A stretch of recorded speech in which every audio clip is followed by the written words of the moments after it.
Chers amis de Lingaero, bonjour, j'espère que vous allez bien. Me voici de retour pour un nouvel épisode dans la série Mots mal traduits par les pilotes francophones. Et aujourd'hui, on va parler du mot « tout ». Alors, si vous avez bien retenu vos cours d'anglais de l'école, vous vous souvenez certainement du fait que « tout » peut se traduire soit avec « all », soit avec « every ».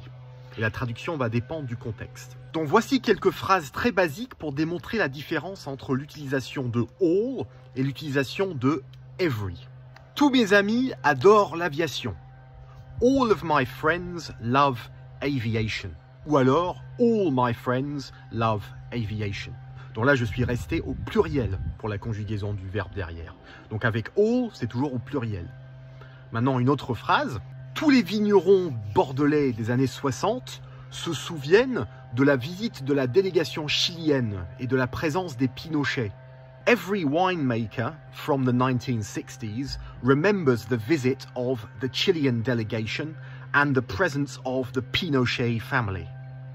Donc là, c'était toujours l'ensemble, mais comme je mets plus l'accent sur le fait que c'était vraiment tous les vignerons, à ce moment-là, je passe par every et je reste au singulier.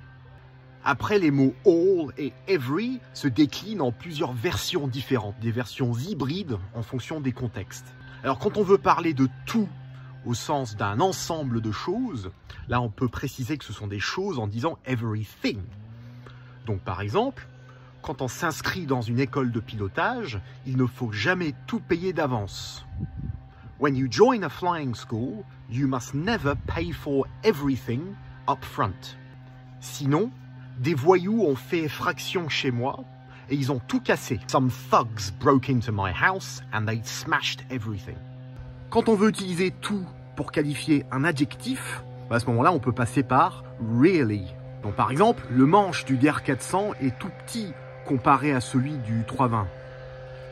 The stick in a DR400 is really small compared to the one in a 320. Ou sinon, quand on veut qualifier quelque chose de négatif, pour rajouter encore un niveau de gravité, on peut dire par exemple, après l'accident, ma voiture était toute rayée. After the accident, my car was badly scratched. Donc là, je peux rajouter badly. Si on veut dire tout pour qualifier un adjectif, mais au sens complètement, à ce moment-là, completely ou alors totally. Donc, le train d'atterrissage était tout cassé après la sortie de piste. The landing gear was completely broken or was totally broken after the runway excursion. Quand on veut parler de ce que doivent faire tous les membres d'un groupe, c'est all plus le groupe. Donc par exemple, tous les pilotes doivent bien préparer leur vol avant de partir. All pilots must prepare their flight properly before leaving. Pour exprimer la régularité, grand classique de l'école, tous les jeudis, tous les lundis, tous les vendredis, c'est avec every. Donc je vole tous les lundis matins, I fly every Monday morning. Quand on veut dire que l'ensemble d'un organisme ou l'ensemble d'un événement subit une action, et donc l'objet d'une action, à ce moment-là, on peut passer par the whole. Donc par exemple, à Tours, on a rempli toute la foire de loutres. In Tours, the whole fair has been filled with otters. Pour traduire l'idée de en tout, au sens un nombre dans un ensemble, on a deux façons de faire. On peut dire soit a total of, ou alors in total. Donc a total of devant le nom et in total après le nom. Donc par exemple, l'aéroclub dispose d'une flotte de 15 avions en tout. Donc là, je peux dire the Aero Club has a total of 15 aeroplanes, ou alors the Aero Club has 15 aeroplanes in total. Pour dire le tout, c'est deux, à ce moment-là, on peut dire the most important thing is to, et puis après ce qu'on veut dire. Donc par exemple, en instruction, le tout, c'est de bien guetter le plan de son élève en finale. For instruction flights, the most important thing is to really check the glide path of your student on final.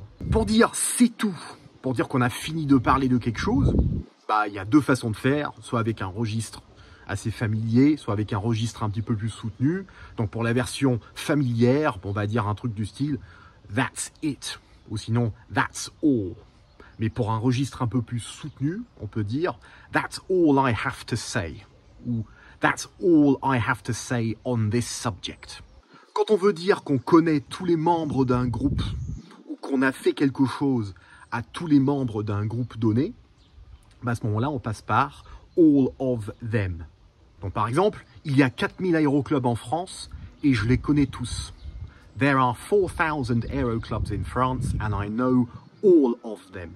Aussi vraiment on veut insister sur le fait qu'on les connaisse vraiment tous, on peut dire I know each and every one of them. Sinon, quelques expressions courantes avec tout, à tout prix. At all costs.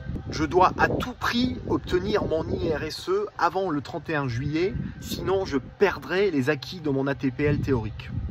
I must get my IR at all costs before the 31st of July, otherwise I will lose the privileges of my ATPL theory. À tout bout de champ. Willy-nilly. Donc par exemple, on ne peut pas s'amuser à sortir des contrepétries à tout bout de champ.